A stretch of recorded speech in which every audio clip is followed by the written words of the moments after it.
"He has flown over the wall," Mary cried out, watching him. "He has flown into the orchard. He has flown across the other wall into the garden where there is no door." "He lives there," said old Ben. "He came out to egg there. If he's courting, he's making up to some young madam of a robin that lives among the old rose trees there." "Rose trees?" said Mary. "Are there rose trees?" Ben Weatherstaff took up his spade again and began to dig.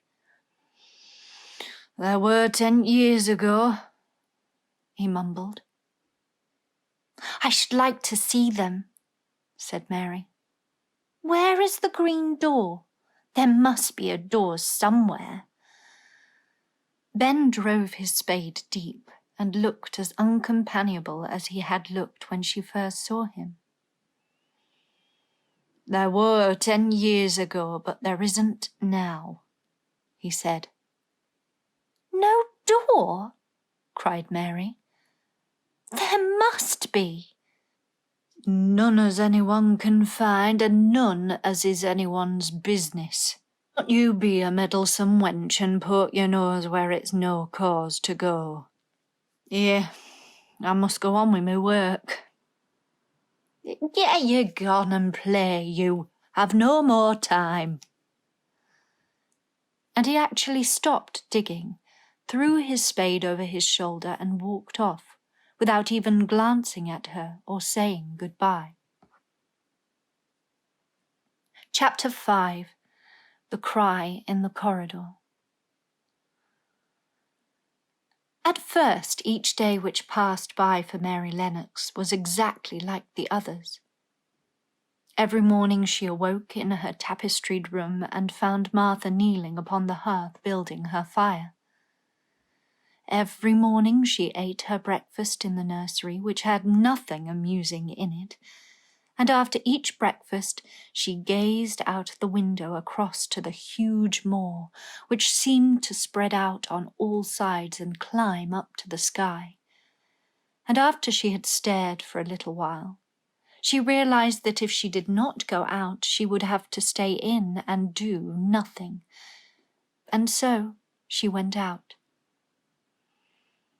She did not know that this was the best thing she could have done, and she did not know that when she began to walk quickly or even run along the paths and down the avenue, she was stirring her slow blood and making herself stronger by fighting with the wind which swept down from the moor. She ran only to make herself warm, and she hated the wind which rushed at her face and roared and held her back as if it was some giant she could not see. But the big breaths of rough, fresh air blown over the heather filled her lungs with something which was good for her whole thin body, and whipped some red colour into her cheeks and brightened her dull eyes when she did not know anything about it. But after a few days spent almost entirely out of doors, she wakened one morning knowing what it was to be hungry. And when she sat down to her breakfast, she did not glance disdainfully at her porridge and push it away, but took up her spoon and began to eat it, and went on eating it until her bowl was empty. "That got on well enough with that this morning, didn't I?" said Martha. "It tastes nice today," said Mary, feeling a little surprised herself. "It's the air of the moor that's given the stomach for the victuals," answered Martha. "It's lucky for thee that there's got the victuals as well as appetite. There's been 12 in our cottage as had the stomach and nothing to put in it. You go on playing you outdoors every day and you'll get some flesh on your bones and you won't be so yeller." "I don't play," said Mary. "I have nothing to play with." "Nothing to play with!" exclaimed Martha. "Our children plays with sticks and stones. They just runs about and shouts and looks at things. Mary did not shout, but she looked at things. There was nothing else to do. She walked round and round the gardens and wondered about the paths in the park. Sometimes she looked for Ben Weatherstaff, but though several times she saw him at work, he was too busy to look at her or was too surly. Once she was walking toward him, and he picked up his spade and turned away as if he did it on purpose. One place she went to oftener than to any other. It was the long walk outside the gardens with the walls around them. There were bare flower beds on either side of it, and against the walls ivy grew thickly.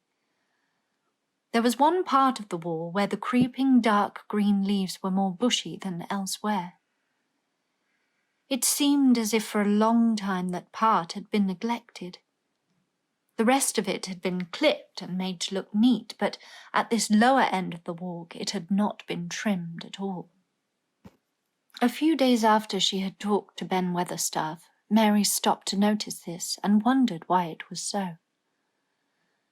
She had just paused and was looking up at a long spray of ivy swinging in the wind, when she saw a gleam of scarlet and heard a brilliant chirp, and there, on the top of the wall, forward perched Ben Weatherstaff's robin redbreast, tilting forward to look at her with his small head on one side.